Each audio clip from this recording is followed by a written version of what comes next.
নমস্কার বন্ধুরা, মিনু ছোট রান্নাঘরে সকলকে জানাই স্বাগত। আজ লাউ দিয়ে চিংড়ি দিয়ে একটা রেসিপি বানাবো, তাই ভাবলাম আপনাদের সামনে শেয়ার করি। লাউটাকে কেটে নিচ্ছি এইভাবে ডুমো ডুমো করে।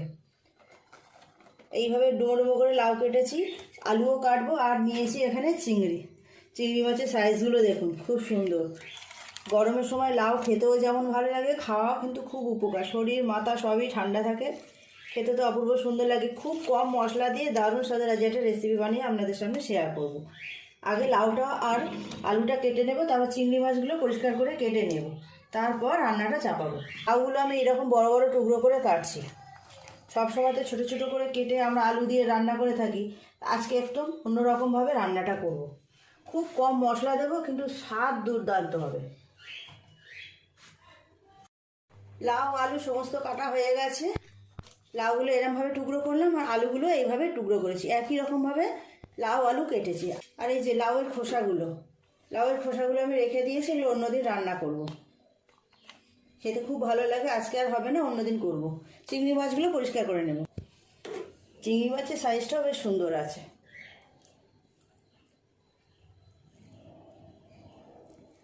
আপনারাও একবার এইভাবে লাউ দিয়ে চিংড়ি মাছ দিয়ে বানিয়ে দেখবেন, খেতেও যেমন সুন্দর হয়, খাওয়া ভীষণ উপকার।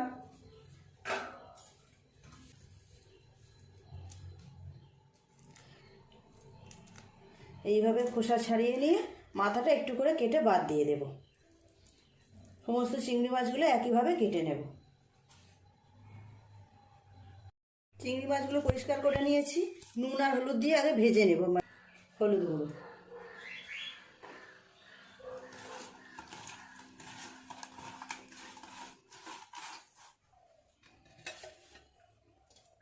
তেল দিয়ে দেবো চিংড়ি মাছ ভাজার জন্য।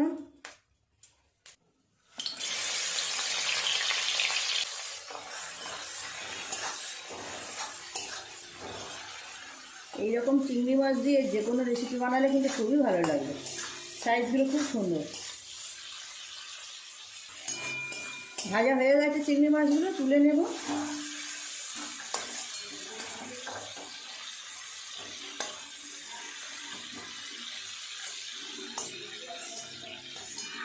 এই তেলে দিয়ে দেবো কেটে রাখা লাউ আর আলু। একটু নেড়ে চেড়ে ভেজে নেব লাউ আর আলুগুলো। নেড়ে চেড়ে লাউ আর আলুগুলো ভেজে নিয়েছি। এরপর মশলা দিয়ে দেবো। মশলা বলতে তেমন কিছু না, প্রতিদিন যেগুলো ব্যবহার করা হয় সেই মশলাই দেব। দিয়ে দেবো হলুদ গুঁড়ো, লঙ্কা গুঁড়ো দেবো হাফ চামচেরও কম। খুব বেশি ঝাল একদম ভালো লাগবে না এই রেসিপিতে, সেই জন্য অল্প করেই দিলাম। দিয়ে দেবো জিরে গুঁড়ো, আর দেবো অল্প একটু ধনে গুঁড়ো। দিয়ে দেবো স্বাদ মতো নুন।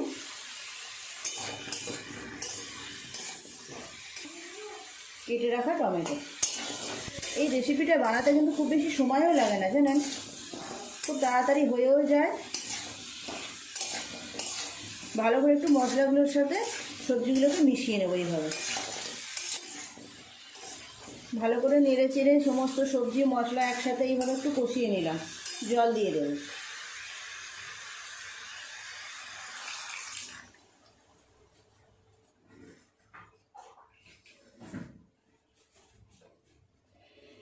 এই রান্নাটা যেহেতু একটু পাতলা থাকবে, ঝোল ঝোল, সেই জন্য একটু বেশি করেই জল দিলাম।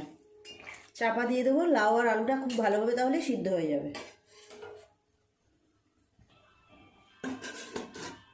5-7 মিনিট আমি চাপা দিয়ে রাখবো। ঢাকাটা খুলে এবার দেখবো কেমন সিদ্ধ হয়েছে সবজিগুলো।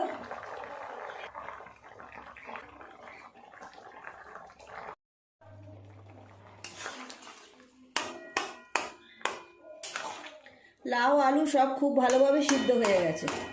দিয়ে দেবো ভেজে রাখা চিংড়ি মাছগুলো।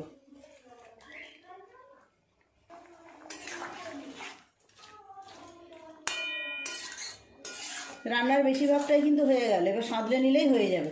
নামিয়ে নেব অন্য জায়গায়।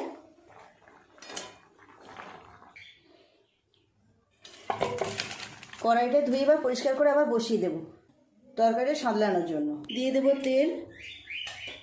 ফোড়নে দেব একটা শুকনো লঙ্কা, 2টো তেজপাতা আর গোটা জিরে।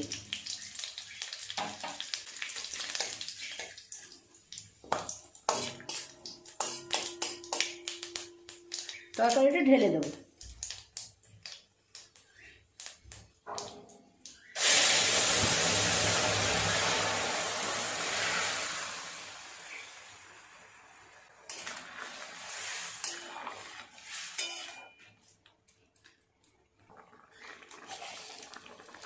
অল্প একটু চিনি দিয়ে দেবো, লাউয়ের তরকারিতে একটু চিনি দিলে ভালো লাগবে খেতে। 3-4 মিনিট একটু ফুটিয়ে নেব, তাহলেই হয়ে যাবে। অপূর্ব সুন্দর স্বাদ হয় এই রকম রেসিপি, আপনারা একবার বানিয়ে খেয়ে দেখতে পারেন।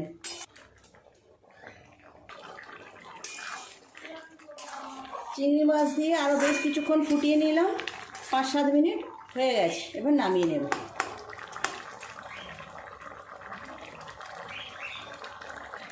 এইরকমই পাতলা নামাবো, এগুলো একটু পাতলা পাতলা খেতেই ভালো লাগে এই রেসিপিটা।